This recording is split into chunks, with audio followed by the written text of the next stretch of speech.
Okay, hi everyone, it's Punggol Handyman here. So this, we're having a bit of a slow water flow. You see on the right and on the left.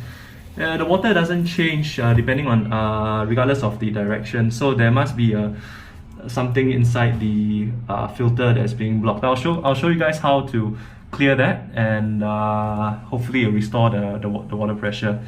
Okay, so if you look closely, let me just turn this around.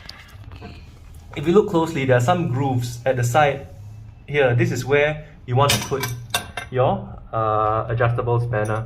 So you just put it up like that. Okay, I'm using one hand, and then you clamp it tight and you just give it a turn. It should come right off. There you go. So you give it one or two rounds and you twist it up.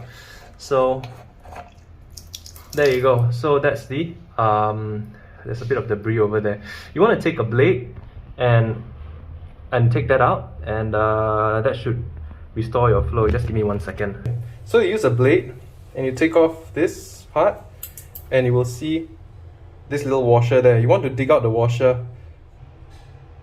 Yep, you use something sharp and you dig out the washer and just put everything back together again. So I've got that there. One hand is a bit off. Put that back in and twist it back. So hopefully once this is done, you will get your water flow. Okay, so you tighten that back in. Okay, you grab your adjustable spanner and you just give it a turn. You don't need to be too tight, but that's about it.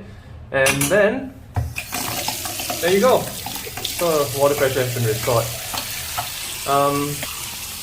So if you like that, do give this video a thumbs up, subscribe to my channel, and I'll see you on the next one. Take care.